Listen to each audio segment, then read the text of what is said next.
Today on Locked On Red Wings, Scotty and I are going to give you our Mount Rushmore of non-hockey Hall of Fame Red Wings.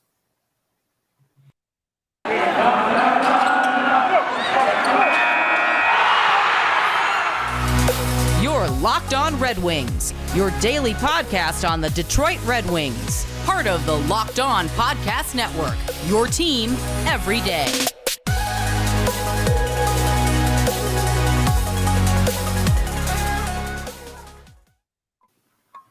Welcome back to the Locked On Red Wings podcast. We are your hosts, Brian Fisher and Scotty Bentley. Scotty also hosts over at Locked On Tigers. You think I should just record myself saying that? That way, save myself a little bit of extra effort at the start of every show. I mean, everybody's got their intro. I say the same thing for the first 30 seconds of Tigers every day. What do you say? Welcome back, everybody. Today is fill in the blank. I'm, of course, your host, Scott Bentley. And then thanks for making Locked On Red Wings your first listen every day. Or Locked On Red Wings? Tigers your first listen every day. Masterclass. Yeah, it's the same thing every day. True professional. True. Anyways, thanks for making Locked On Red Wings your first listen every day. We are free and available on all platforms. Oh boy, got a little bit of. Did you hear that? Did you hear any of that? Okay, No. good. What was it? I may have the Tigers on the other screen here. Yeah, we gotta go. Let's go. I gotta. Part of my job is watching that game. And the audio was live. So all of a sudden I heard Matt Shepard in my ear and I got a little like... Oh, no, I couldn't hear it on my end. So today's episode is going to be a little bit of a fun evergreen episode for you guys. We teased it a little bit yesterday, but we're going to do a Mount Rushmore of non-hockey Hall of Fame Red Wings. And the reason we're doing non-hockey Hall of Fame is because if we did Hockey Hall of Fame Red Wings, like we included those guys, you'd get Steve Yzerman, Gordie Howe, Nick Lidstrom, Dominik Hasek, Sergei Fedorov. I mean, that's five guys right there. I mean, you talk about the same five famous Red Wings every single time. So we felt the need to cut out any Red Wing who's made the Hall of Fame. It's a lot more of an interesting conversation.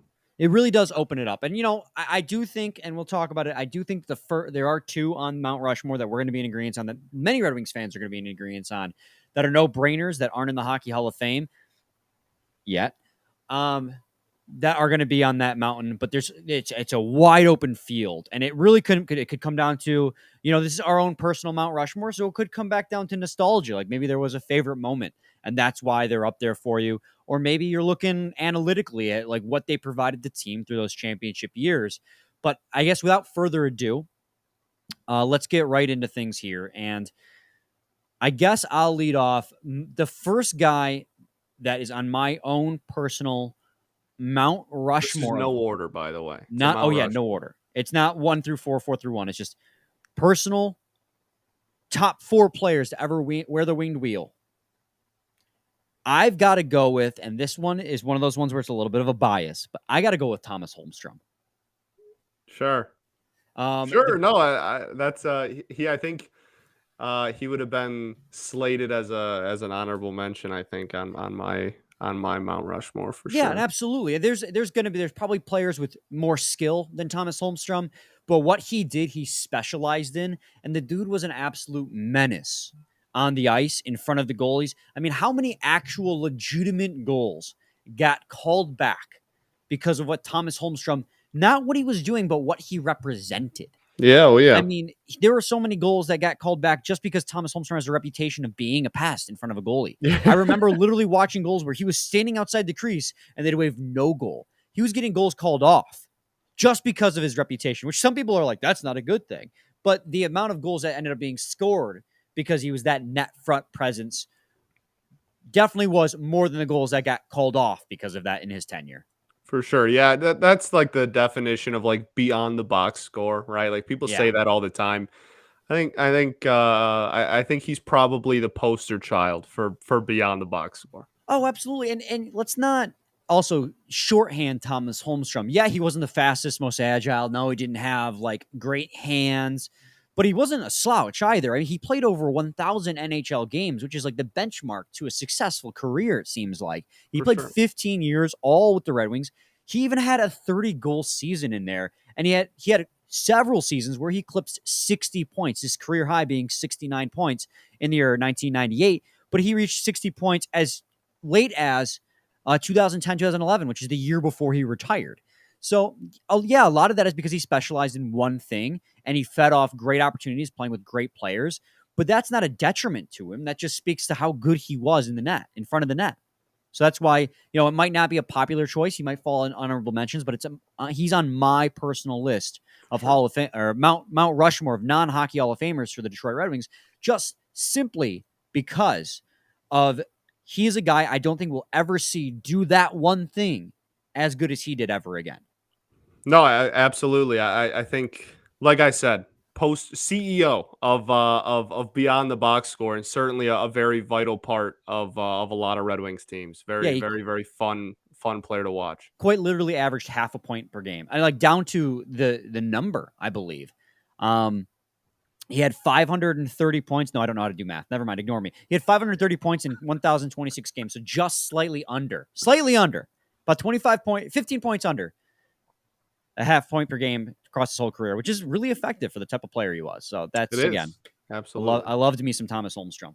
Absolutely. No, that's a really good one. I really love that. I love that pick. And I think one of my first ones, this is another one that I was debating between honorable mention and just straight up getting the spot, but I think I'm going to give it to him. And it's really a rather similar conversation in a lot of ways, but I'm going to go with Kronwall. I think that's another one. You know what I mean? That's another one that honestly reflects a lot of the same things you just said, right? Like a lot of as far as production and, points per game, like pretty even, but like being that defender and hitting like a tank, baby. Kronwall was the man, and just like growing up, he was the man growing up. Like when you when I was younger and you're watching the Wings, like he was just as big of a name as all the like big goal scorers and productive talent they had on that team, just as big of a name as all of them.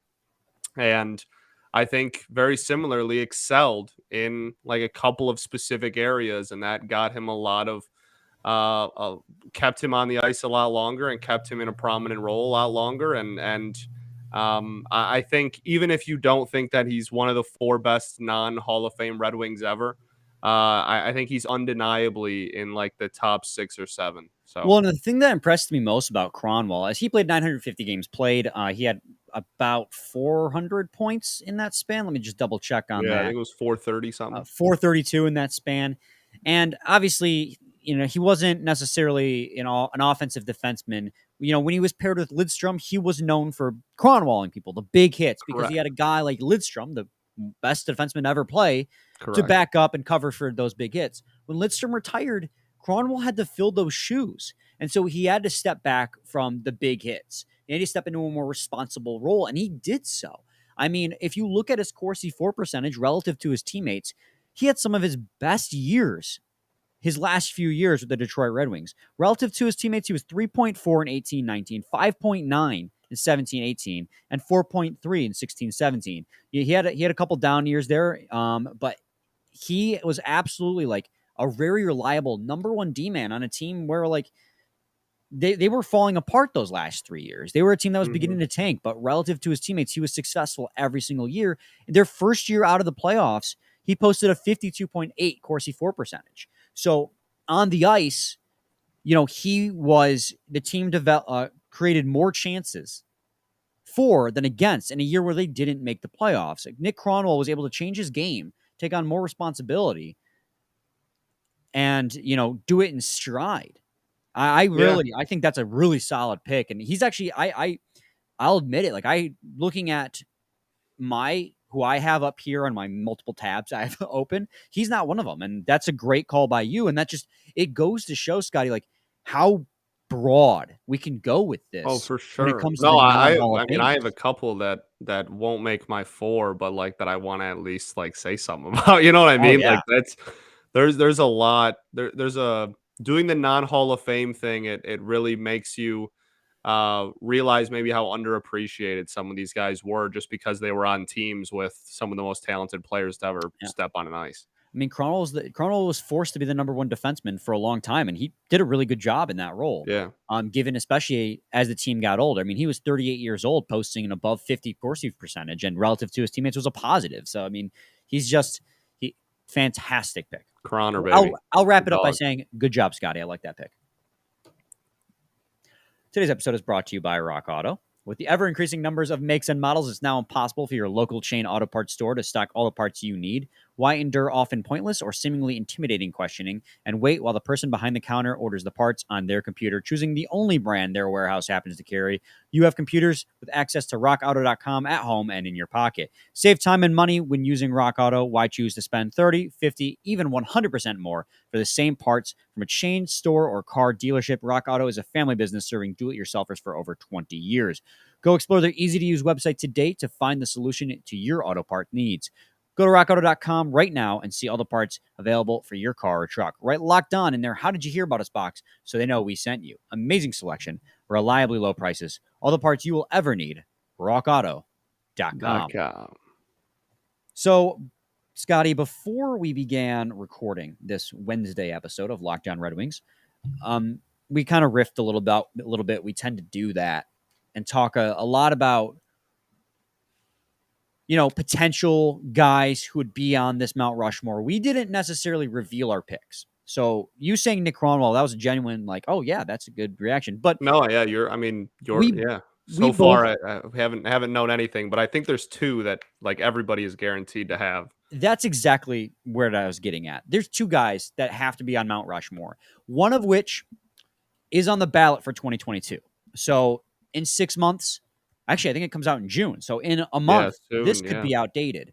But I think Henrik Zetterberg, the captain of the Red Wings following Nick Lidstrom, has got to be on that list of Mount Rushmore's not, in parentheses, yet in the Hockey Hall of Fame.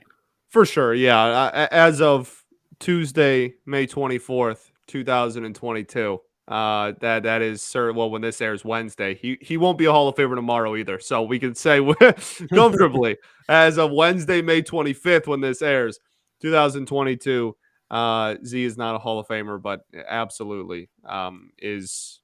I mean, if you were to rank them, right, he would be either one or two, and. The other guy, I'm sure we'll talk about right after this. There's two slam dunks at the top, and then the rest is where you could have a lot of fun. That's pretty much what this comes down to, I think. And Z is obviously. I mean, there's not even too much to really say. I mean, that's one of the most prominent players of one of the most prominent organizations in the entire NHL. And I mean, he'll be a Hall of Famer, and I think his number will be in the rafters at LCA as well, pretty short of there after that. I mean, I talked about how Holmstrom for me was more of a bias. I just really loved what Holmstrom brought. I don't think we'll ever see that again. I think Zetterberg's more of in the category of analytically, this guy has to be on your Mount Rushmore of non Hall of Fame Red Wing players. I mean, I'm sure there's people that are diehard Zetterberg fans. Well, yeah, absolutely. No, absolutely. That's a huge part of it too. I mean, it just makes sense. I mean, he's one of three players on the ballot this year, and my idiot self closed out of the tab, but I remember the three players that have over 300 goals, 1,000 games played, and I think 400 assists. And that's, I think, Daniel Sedin, Thomas Vanek, and Henrik Zetterberg. He's one of three players that have crossed all those thresholds, which are, you only had to hit one of those categories, I think, is the minimum that they're looking at. And he hit all the Hockey Hall of Fame. That's usually true. Yeah. Yeah. And that's a big thing. And he himself played just like Nick Cronwell, just like Tomas Holmstrom, played 15 years. But if you look at from the beginning of his career to the end of the career, it makes perfect sense why he's in here. He was taken in the 7th round, the 1999 draft. Mm-hmm. He came second in Calder. He got shafted that year. We don't have to get into that. Correct. He won the Conn Smythe in 2008. And then he had 1,082 games played, just shy of 1,000 points with 960, 337 goals, and 623 assists. I mean, he was the captain for a reason. He was the logical choice when Nick Lidstrom retired to take over as captain. There wasn't really much of a debate. And it's just what a succession, too. I mean, I could go on and on about my respect for Yeah, Henrik I mean, we Zetterberg. could talk about the things how highly Dylan Larkin thinks Yeah, of Henrik Zetterberg. We could talk about that whole thing with so like the passing classy. of the torch that went on during Z's last season. Like there's so much, and I think the most interesting, not even the most interesting, just like the most fascinating part of the whole thing for me about his whole career and about screw it and about Datsyuk's career Spoilers, wow. is that they both had the arc of being like fourth liners on like a team with Hall of Famer after Hall of Famer after Hall of Famer, and just like for my money, the greatest hockey team ever assembled there in the early 2000s. And then when those guys all started fading away and going their separate ways and retiring and etc., the fourth line from those teams then became two of the best players in the NHL and became cup winners themselves and became the best players on a cup team, and no longer like the cycle of that has always been so fascinating to me. And Datsyuk and Z both are easily 1 and 2. Debate the order all you want, but they're easy. If you were to rank them, they would comfortably be 1 and 2 on this list, I think, but amongst everybody. Yeah, I mean, Datsyuk being a two-time Cup winner, as his rookie year was in 2002 when they won the Stanley Cup. He had 70 games played that year. He played 14 years with the Red Wings. I'm noticing a trend here. A lot of these guys are like played their entire career with Detroit, 15, 15, Right. and now 15 and now 14 years. Right. 953 games played. Obviously, that being because he left for the KHL, didn't fulfill his last year of his contract. Think of that what you can will. go play. You can Whatever. go play NHL 2K 19, 18, And still and play as play him. with him, but he's on the Coyotes. Yeah, and then he's similar arc. I mean, 314 goals, 604 assists. The Corsi metrics didn't begin until about 2007, 2008, but he was comfortably above 60% every single year. Corsi 4 percentage, absolutely Magic Man, astonishing baby. stuff. Even at 37, with his ankles destroyed because of What's your those favorite? surgeries. What's your favorite Magic Man moment? Oh, that's a tough one. It's either the Nashville Predators end to end or the Logan Couture on his birthday, just Yeah, deking the hell out of him. I think it's the end to end, or it's the shootout, like slow little like soft toss shootout goal. Those are all Oh, up there. that Yeah. one's great. I mean, all those shootout Oh, goals. the Bruins playoff goal. Like there's so many. There's so many. He had one at the Winter Classic too. That was beautiful against Yeah, the oh Blackhawks. yeah. So here's the thing too about both those guys is they're both similar but different. Like they're both phenomenal two-way forwards that have phenomenal playmaking ability. They both almost doubled their goals with assists. And, Datsyuk was the flashier of the two. He made the flashier plays, and he's known, he's a takeaway king during his tenure. He was a 3-time Selke winner, 4-time Lady Byng, by the way, as well. It's just both those guys were phenomenal defensive forwards as well. And their ability to see the ice is the reason why they were called the Euro Twins. And it's almost a shame that we didn't get more of an opportunity to see them together when the Red Wings began to, I won't say crumble, but the run was coming to an end and they had to spread the talent out a bit more. It was Datsyuk on one line, Zetterberg on the other.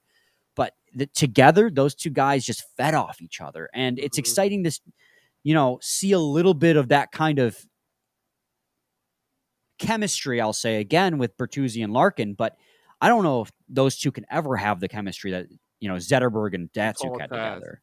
It's a tall task. I mean, like we've seen it with a lot. We've been, very fortunate. Obviously, we've seen it from a lot of lines over the years. But yeah, the fact that for at least the last third of their career, probably maybe even a little bit longer, they weren't able to share a line as often as they were when they were younger is certainly somewhat criminal. But you gotta do what you gotta do.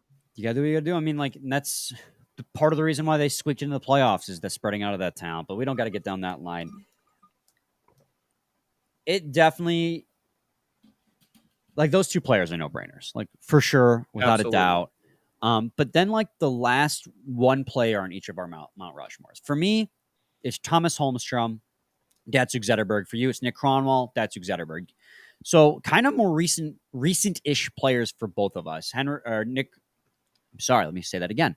Tomas Holmstrom being the oldest of those three we each currently have on Mount Rushmore. We haven't really gone deep into the lore yet of the Red Wings. And by deep, I mean like 90s, because we're both young, and that's as far back as we really can say and speak on and actually know what we're talking about. My last one's from there. From the 90s? Mm-hmm. We might be on the same guy. I'm going with Vladimir Konstantinov.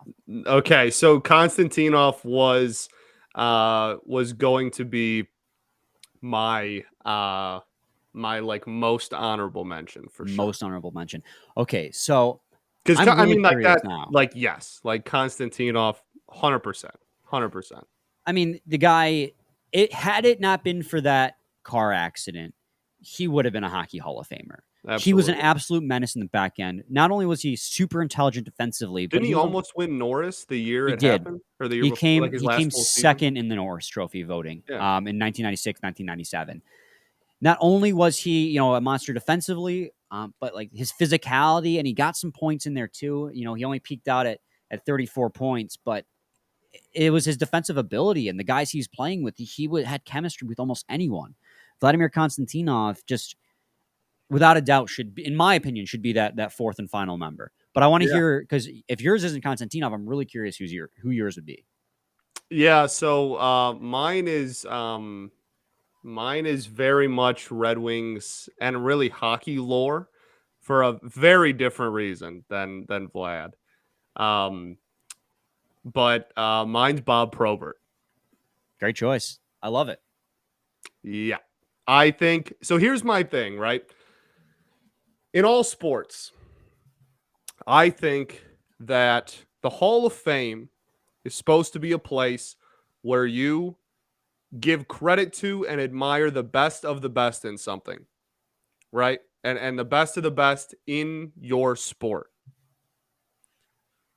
There is, in baseball, for instance, Matt Stairs, I think, should be a Hall of Famer. I think he's the best pinch hitter of all time. Most people like Matt Stairs, whatever. Matt Stairs, purely pinch hitting, best pinch hitter of all time, should be a Hall of Famer. Bobby Probert, the greatest enforcer of all time. When you're the best of all time at something, most prominent, dude has a movie after him. Let's be real. You know what I mean? And he certainly had a lot of off the ice stuff too that played into a lot of his lore and all that, for good or for bad. But I think not having someone who like everyone considers to be, the enforcer of the history of the NHL is doing a disservice to what the Hall of Fame is supposed to be for. Yeah, no, you bring up a solid point. When you think of guys who were enforcers in the NHL, most people's brains immediately fall to Bob Probert. I mean, he played a 15-year career. He's going to be as well. number one on pretty much any list you look up. I believe he had almost 1,000 games played, 935. He played his entire career with either Detroit or Chicago. What a whiplash that must have been too, going from that team to Chicago Blackhawks. But he was the guy when it came to fights, and his fights were, you can look him up on YouTube, guys. We don't get fights like that anymore in the NHL. Nobody knows how to fight like Bob Probert did. And so I completely respect that opinion. So your Mount Rushmore is Nick Kronwall, Zetterberg, Datsyuk, Bob Probert. Mine is Tomas Holmstrom, Zetterberg, Datsyuk, and Vladimir Konstantinov. Who are our honorable mentions? And I have probably Vlad was like very much my like prominent, like I really wanted to find a way to get him in there, like absolutely, wish Mount Rushmore had 5 heads on it type of deal. So he's definitely one. One of the other big ones for me is Ozzy. I don't care. I was gonna say Ozzy's probably my number one. Should be a heavy honorable mention too. Well, he should be in the Hall of Fame, but that's not a conversation we have. We talked about it on the show, right? Or was that off air? We have. We've talked about it. I couldn't remember if we did that on air or off air. Yeah, 400 wins and not in the Hall of Fame. Absolutely criminal. Yeah, ridiculous. But that's fine. That's cool. Whatever. Osgood was definitely up there for me as well. For me, honestly, as well, the entire grind line. Yeah. No, Kocher, seriously. Maltby, Draper, McCarty, whatever iteration you want to talk about.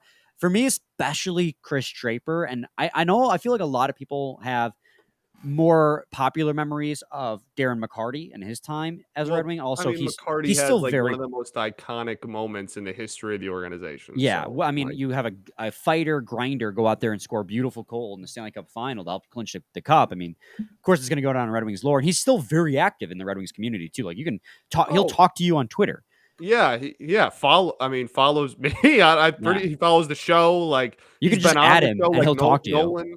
Nolan had him on the show. I mean, he has his own gig going over at like Woodward Sports. Like he's like still very prominent in the Red Wings and like the city of Detroit community. Yeah, Well, big also like time. let's also remember what Chris Draper did as well. I mean, the guy was a face-off king. He was super Absolutely. fast. I mean, he was probably the speed. I mean, there's a reason why he was the center of that grind line. Darren McCarty brought the edge. Kirk Maltby brought, his Man, Maltby too. production. All of them. Just Yeah, all of them. All of them, man. Maltby was nice. Maltby had over 1,000 games played in the NHL. I mean, he only Mhm. had a 260 points across that. But again, grind line. That's not his point production wasn't what he was there for. So that entire grind iteration was phenomenal. And Draper's, what is he, head of amateur scouting with the Detroit Red Wings? Like he is up there with the Yeah, organization he's now. one. I don't remember which scouting department specifically, but he is in there. Yes, 100% he is. He is current director of amateur scouting for the Detroit Red Wings. There you So, I go. mean, obviously his hockey mind is well respected within the hockey community. And there's so many good names. And guys, this is where I throw it to you guys in the comments. Let us know who Yeah, you're. literally. I mean, we'd love to. We have a whole off season. We might even like go through it, like, oh, who'd we Yeah, miss, and like go, you know what I mean, like on do a like a show, just like mailbag read episode off type some thing. names. Yeah, So let us know who your there's so many favorite, fun ones. what your Mount Rushmore of a non-hockey Hall of Fame Red Wings are. And Scotty, is there anyone else that we feel like we're forgetting off the top of our heads that we absolutely need to say? I don't think so. I mean, that was everybody I wanted to bring up. Yeah, I think that's everybody I wanted to cover. Like, just weird that I'm pretty sure Franzen like officially retired from hockey today. That video was, made you cry a little bit. Yeah, A little that bit was of a tough. tearjerker speech after like right off the ice, like he's still in pads and everything, like just got off the ice Did you over see the there hug and Thomas Tatar gave him? yeah, in Europe and like, talking about like he's fighting back tears, like talking about so like I don't know if Franz necessarily deserves to be on that list ahead of anybody we've named, but like certainly is I know, the end was sour, sure, but the end was sour for a lot of of Yeah, of guys from that era. So I'm not Franz really sure Nielsen. that's Franz Nielsen is one of those guys who people turned on him really quickly because his production fell off for sure, especially after that first year. He was an all-star that first year with the Red Wings, but that one is more of a Ken Holland thing than a Franz Nielsen. Like it comes down to the GM who's handing out the money, and Ken Holland was trying to replace Pavel Datsyuk, and you can't replace Pavel Datsyuk. Franz Nielsen had a really successful career, especially with his tenure at the New York Islanders. So seeing him break down like that, definitely tough. Regardless of the money he got handed and how his tenure ended as an NHL player, like he was still a very good hockey player in his prime. he was. No, he was. And like, yeah, like you said, I know the end was sour, but to be honest, the end is sour Irrelevant. like that for a lot of players, and especially when you're, the last few years of that playoff run were rough for a lot of people on that team. So, like I said, not sure he really deserves to be up there Oh no, with not with the anybody Red ahead Wings. Maybe the who we Islanders. said, but just kind of like something I watched the video today and just wanted to give him a shout out, I guess.